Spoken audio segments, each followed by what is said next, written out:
Am văzut online că toată lumea are probleme cu roșiile în perioada asta și mai specific tuta roșilor și plojnițe. La tută, cea mai bună metodă de a scăpa de ele este să stropești, evident. Dar, așa cum avem rod pe roșii, dacă nu se vede, nu prea este o idee bună să stropești cu ceva chimic sau trebuie să aștepți 30 de zile. În orice caz, nu dă bine pentru organismul tău.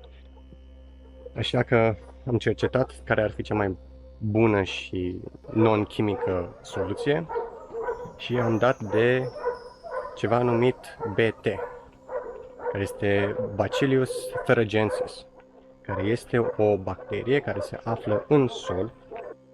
Ce face această bacterie? Această bacterie distruge flora intestinală al omizilor care mănâncă din ea.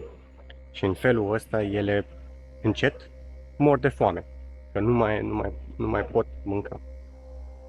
Așa, deci bacteria asta le strică flora intestinală și omida moare de foame. Efectiv, nu mai poate să mai mănânce nimica, îți lasă ție în pace plântuțele și poți să mănânci roșiile sau ce ai stropit fără nicio problemă, având în vedere că este ceva organic și biologic și nu este dăunător pentru noi. Este varianta cea mai naturală și organică, în afară de a-ți face singur insecticidul tău folosind diverse, dar am observat că alea nu funcționează tot timpul. Nu am încercat pentru omizi, pentru că odată ce începe este cam greu să scap de ele și mulți oameni ajung să stropească și să nu mai mănânce din ce au.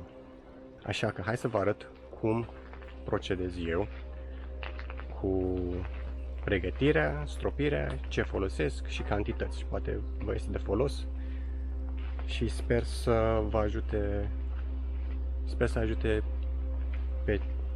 ajute în general. Vom folosi o pompă de stropire electrică, 20 de litri de la Roris. Foarte mulțumit de ea, o am de câțiva ani, face treaba și nu trebuie să te chinui prea mult, mai deloc de fapt. O bormașină cu un capăt de amestecat diverse lucruri, o să vă arăt de ce. Un cântar și bineînțeles vedeta care face tot. Așa. Acest flacon este de 100 de grame. Cantitatea este la 100 de litri, 100 de grame. Nu voi folosi atât de mult, voi folosi doar 10 grame, adică un amestec de 10 grame la 10 litri.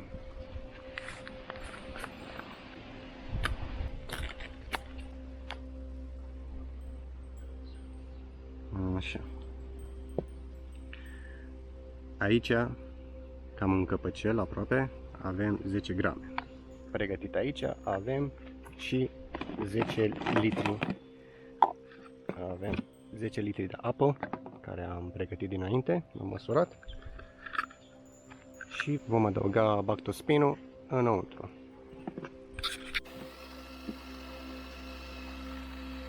Amestecăm bine de tot, apoi aplicăm pe culturi.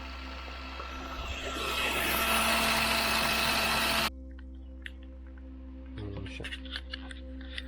După ce totul a fost amestecat cum trebuie, ne apucăm de treabă. Așa. Apoi aplicăm de jos până în sus pe fiecare plântuță, chiar și pe dedesubt,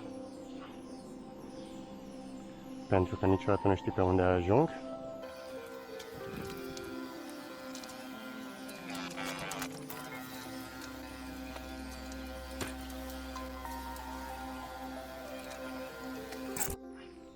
Bun, am terminat de stropit și în concluzie să vă spun câteva chestii. Eu folosesc această metodă de câțiva ani. În fiecare an, de fapt, în perioada asta avem probleme cu omizi în copaci sau la roșii. Și de fiecare dată a funcționat această metodă. N-am avut niciun efect advers asupra corpului meu, asupra plantelor, asupra albinuțelor care mai sunt. Mi se pare cea mai curată variantă care am găsit până acum. Cred că acest filmuleț scurt este de folos. Dacă v-a plăcut, nu uitați să dați un like, un subscribe. Tot postez tot felul de chestii aici de la țară, cum fac eu, ce învăț eu, poate e ceva nou. Pentru mine sigur este ceva nou.